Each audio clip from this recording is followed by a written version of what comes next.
Yeah, I know. It's been a while. Actually, last time I cooked was before Christmas. Yeah, before Christmas.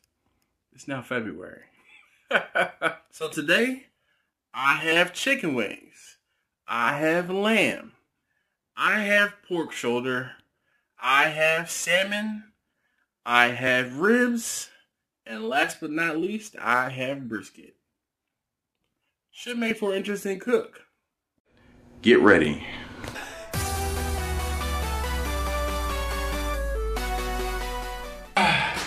Alright, so it is 2:35 in the morning and I'm already about a half an hour behind schedule.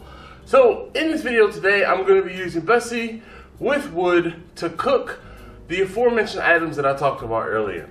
At this point, I'm really behind schedule, so I need to hurry the hell up.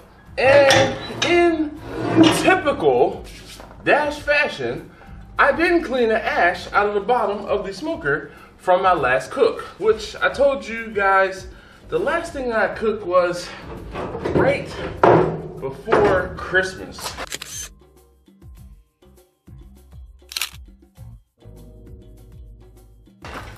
So, been a little while since I cooked anything in this cooker, so I have to get all of the ash in the bottom. All right.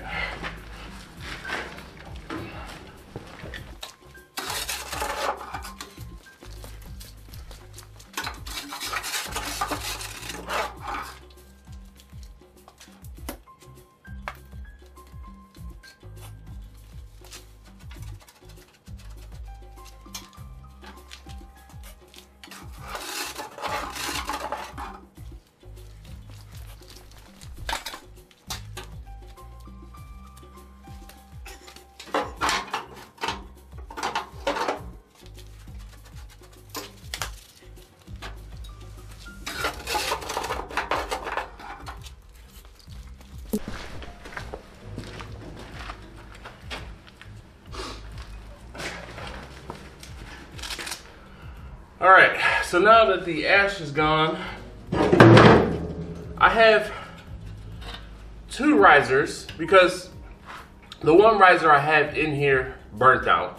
So then I had this one. This one was a replacement that I made, and it's already seen better days. This replacement was weaker than the one that I made. This one was made from expanded, where the one that I had in there that I have completely burnt out, and it is just sunken in, was made completely of 1/2 inch angle.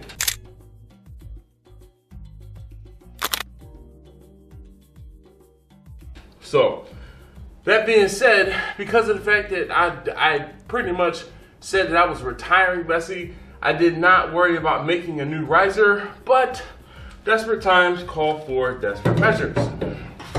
And turning and using both of these in conjunction will work.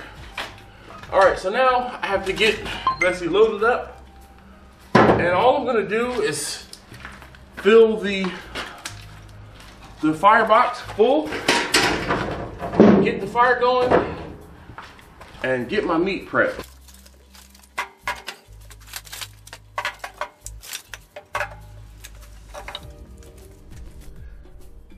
All right, so here is my firebox, and I could get a couple more splits in there, but I'm not really gonna worry about it.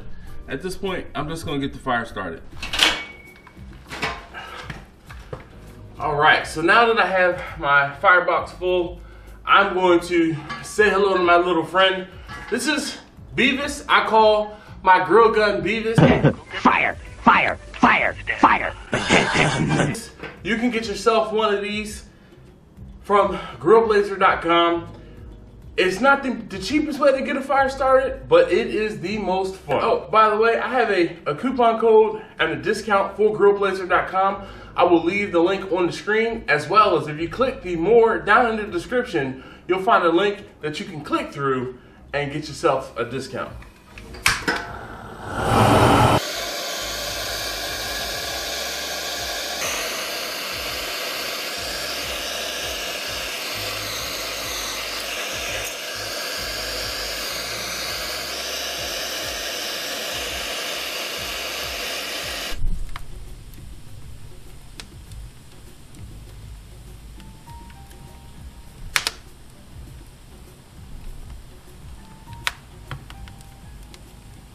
All right, so just like that, our fire is going. I really just wanted to make sure that the fire was going.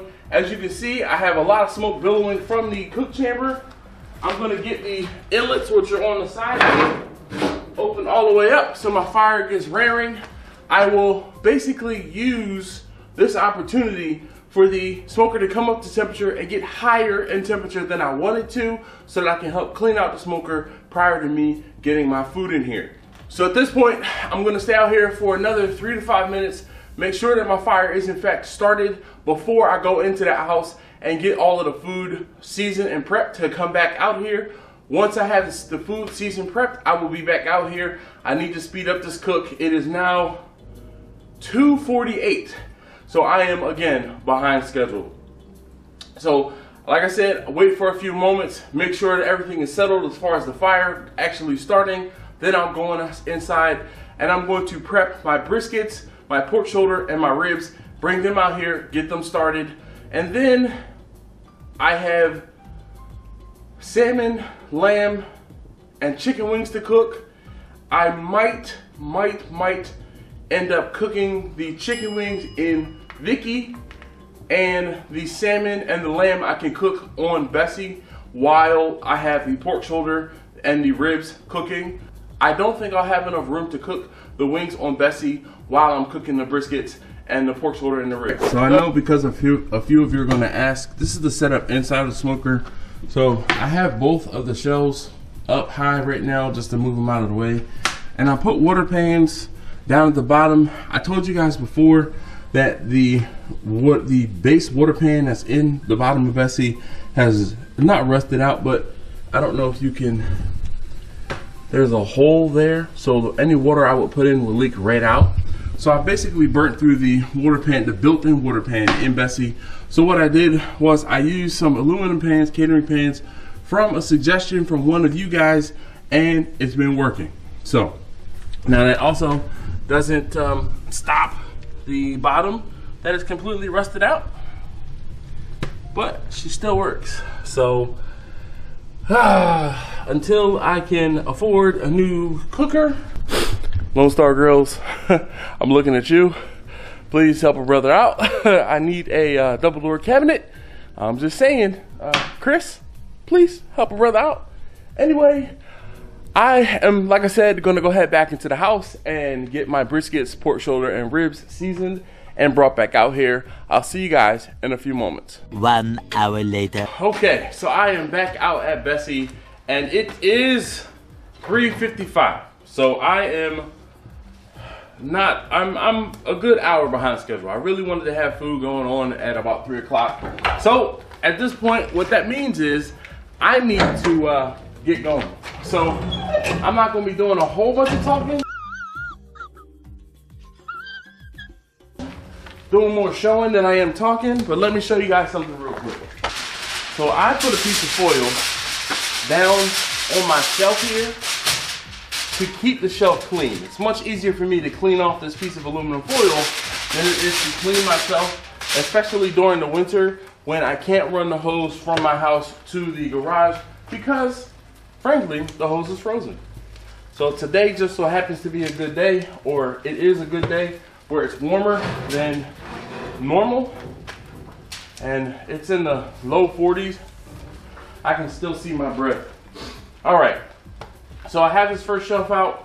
I always put my beef products, chicken up top, and pork underneath of everything because I've talked about it in numerous videos. I don't eat pork, and someone who doesn't eat pork does not want or would not want, in my opinion, pork juices, drippings, dropping on something that's non-pork. But feel free to correct me down below if you feel otherwise.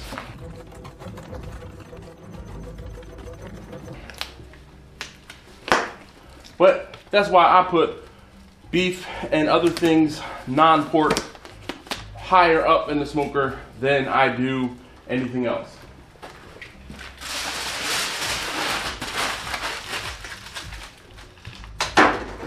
Points. All right, so this is That is the biggest brisket, and there's a spot on the back of that brisket that the seasoning came off. So let's get some seasoning from the bottom of the busboy pan onto that brisket. As I was lifting it out, I knocked the seasonings off right into the pan. So let's get them back on the brisket. Waste not, want not.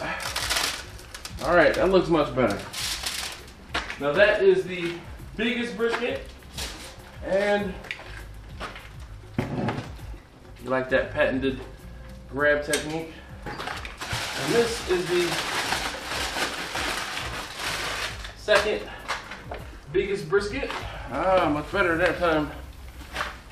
And I'm putting those towards this edge because this is where the heat and smoke come in, and this is warmer.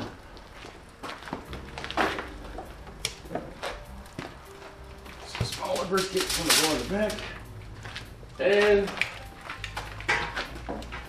the smallest brisket is gonna go here, down in front, because theoretically, this brisket should finish first. That being said, if I put this brisket all the way into the back, I'm gonna have a harder time getting it out. But this brisket and this brisket together are gonna take care of one order. I have a 12-pound brisket order. This brisket here is for a 6-pound brisket order. And this brisket here, this is the biggest brisket I have. This is for a whole brisket order. Now the whole thing is, I know that I'm gonna lose about 50% of the weight. So this is about a 12-pound brisket. Between these two briskets, they are 24 pounds. And this brisket in the back was a 15-pound brisket because I shoot for about 8 pounds for my whole briskets. So let's get this. Yes, this grate is hot. Get that pushed in. Let's get this pulled out.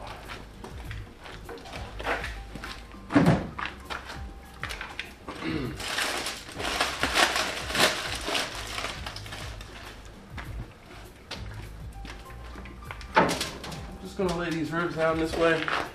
I am going to squeeze this up just a bit. Help them cook a little, well, not really cook a little faster, but cook a little smaller. With that being said, they will look better.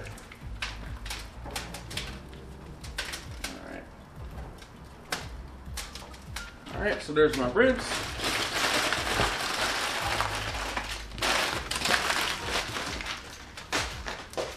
Another 2 points. That first shot was from long range, so that should be 3 points. Same thing with my pork shoulder. The bigger pieces I'm gonna put towards the edge so that I can get more heat on those because they're bigger and they're gonna take longer to cook. It's just bigger. I'm gonna kind of flatten this out a little bit.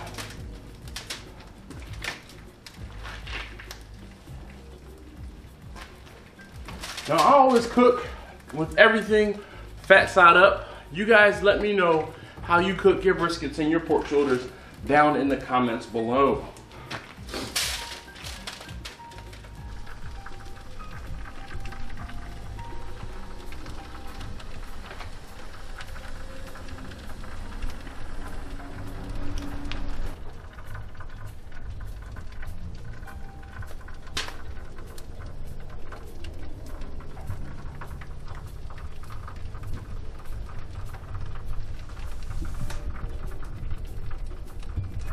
All right.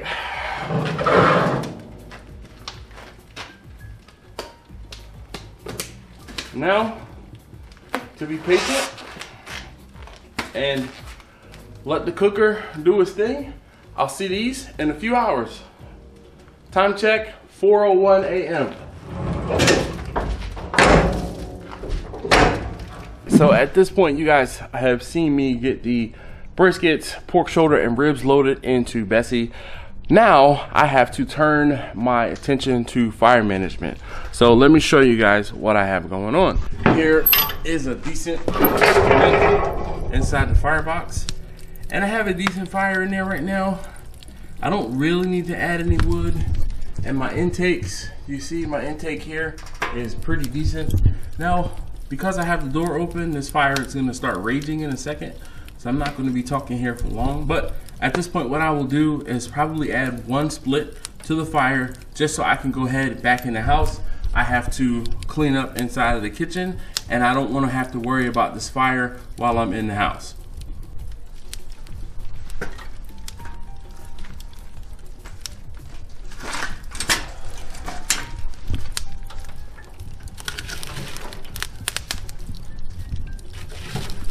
Ooh, it is hot in there.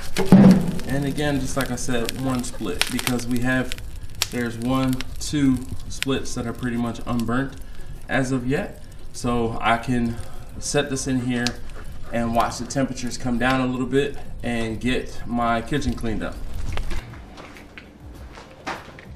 So something I didn't talk about, and I'm a little disheveled here. Oh goodness, I'm hot. It is, like I said, in the low 40s. Let me see what the current temperature is. Oh, 51 degrees. I thought it was a little cooler. So 51 degrees, that's why I'm like shedding layers. I was warm. Anyway, at this point, I did not tell you what I'm going to be shooting for this cook. Because of the fact that I am behind a schedule, I am going to crank the heat up just a little bit, and I'm shooting to stay at about an average of 275 degrees for at least 3, maybe 3.5 hours for this brisket and the pork shoulder, because I really would like to be done this cook by noon, 1 o'clock-ish, because I have to deliver all of this food this afternoon. And I don't want to be delivering pretty much until after the sun goes down. So I really want to have this cook done and dusted before it gets too late. So I am on a bit of a time crunch. Because of the fact that I'm on a bit of a time crunch, I can speed up the heat and speed up the cook a little bit by raising the temperatures a smidge. So right here, my temperature on the left side of my left is right under 275 degrees, and same here. This smoker is the best smoker I have as far as even heating, and the temperatures right to left are typically within 5 to 10 degrees, which is great. Now, I do have a video talking about fire management. If you have not seen that video already, it is a quick like 5 or 6 minute video where I talk about how you're probably not going to be able to get that temperature to stay exactly at this temperature, let's say 250 degrees for 13 hours straight, unless you're probably cooking with like charcoal. Charcoal is the most stable wood in most stable cooking source, fire source, heat source, fuel source, in my opinion, but that's based off of my cookers. That being said, what ends up happening is the heat will ramp up as I put more fuel in, and then it'll start to die down. My job is to keep an eye on those ebbs and flows of the heat, of the temperature, the swings, and add fuel or add air or take fuel away or take air away accordingly so that I can keep that temperature at about an average. And I said this particular cook, I want that average to be 275 degrees. So we're well on our way. We're just under 275 degrees. So perfect. I'll see you guys back out here in another hour or so when it's time for me to add wood. All right, so this is scene 1 take 2, because guess who forgot to press the damn record button. Anyway, I told you guys before that I was going in the house, and it is now 4:47. When I started this clip a few minutes ago, or tried to record this clip, it was 4:41. And I was talking for about 5 or 6 minutes, and then when I went to walk away, I looked at the camera, I wasn't recording. So I told you guys almost an hour ago that I was gonna go ahead in the house and get my tubs cleaned up and get the kitchen cleaned up. I sat right here and sat by the heat. Yo, this is a beautiful feeling right now. The heat coming off of the smoker is fabulous. So I have my head covered and I am really warm because there's a lot of heat coming off of here. I could tell that the temperature was starting to dip a little bit. It was sitting at about 275 or 277, 280 at its highest, and then it started to dip down. I could have let this go for another 15 minutes or so to hit that 5 o'clock mark. The temperature would have been probably closer to 250 degrees, but there was no need in me waiting. I figured while I could feel the temperature was starting to dip down a little bit, I'd add a few more splits. I showed you guys, I actually added 3 splits. I added a very small split, a medium-sized split, and then kind of a thick, chunky split. And I was talking about, again, I said this already, I was talking about how you can vary your cook temperature, or you can vary the temperature inside of your cooker by the different sizes and pieces of splits that you put into your fire. The smaller split is going to catch much faster. The medium split will last a little while, and then that thick split is going to take a while to catch, but it will last quite a while, and that will help me to keep this temperature or maintain that temperature for about an hour, which is normal for Bessie here. I usually can't get more than an hour, maybe an hour and a half out of the cooker, and that's with me. Like if I were to keep the temperature a little lower, because I'm running it hotter and faster, I'm going through more fuel. Now, if I were trying to keep a close to 250 degree average, this Fahrenheit average, I would probably add the same 3 splits, cut the intake down a little bit, and then it would move up, and it would coast down a little slower because it's not burning as fast. But because I want a higher temperature, because I'm behind schedule, I'm running this a little hotter and faster than I would normally. But Bessie is a trooper, even in her disheveled state here, and she's getting it done, which is awesome. And I'm gonna go inside, like I said, and actually clean up those busboy pans. I have to get my chicken wings prepped. The salmon, the lamb, I don't have to worry about those just yet. I still have plenty of time. This cook, I would like, really, in all reality, I would really like to have this cook done by noon, 1 o'clock at the absolute latest. So I'll have a good hour, maybe 2 hours to let everything rest. Once I let everything rest, I will get everything cut up and ready to go. I can be on the road by maybe about 3 o'clock. I have 2 deliveries and 1 pickup for this afternoon. So in case I didn't talk about it, this cook is for the Super Bowl. All of the folks that I'm cooking for today are having events tomorrow, Super Bowl Sunday. I actually work on the Pew Pew range on Sundays, and I won't be able to cook tonight into tomorrow morning. I have to go to work. I gotta be there early tomorrow. That being said, I talked to all of these folks and they agreed to accept their food early, which is awesome and works for me. And I'm gonna have everything done and delivered, done and dusted. Hopefully be back home tonight before about 7:30, 8 o'clock. All right, so that being said, I am actually gonna go inside, and since this did record this time, I will see y'all in another hour-ish or so.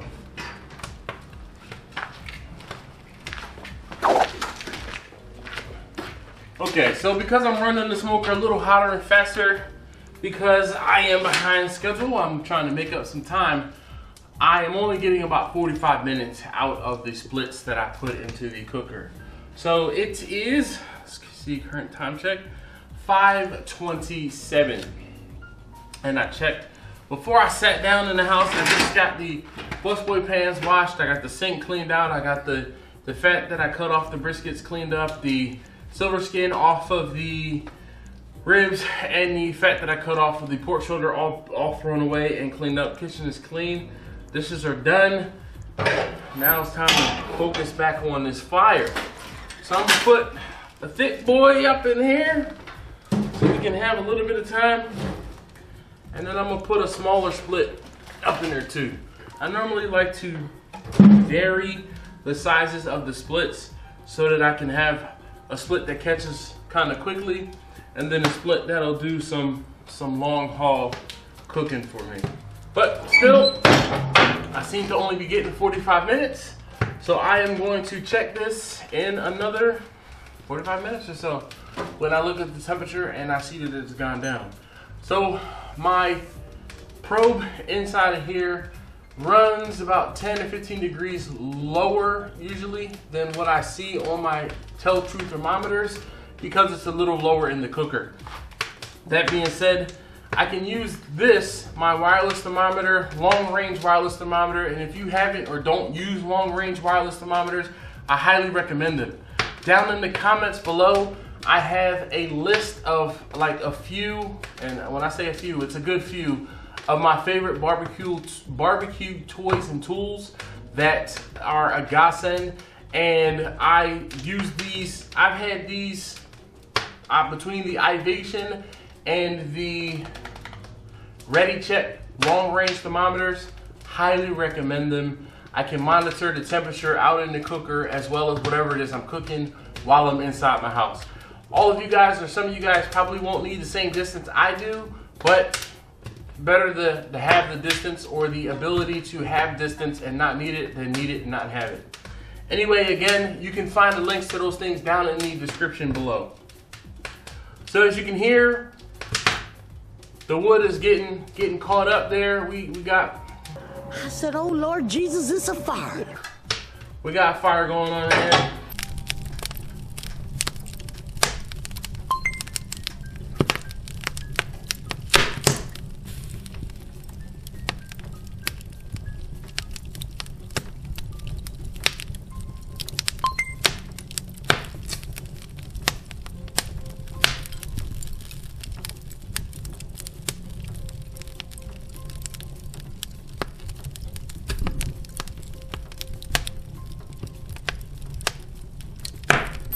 Oh yeah, and this is my spot here next to the heat. It feels great, and I don't want to get up, but I gotta go back in the house. I'm gonna try. See if I close my eyes for a couple moments, and then come back out here. I started my day at 2 a.m. It's gonna be a long day. All right, I'll be back in a bit.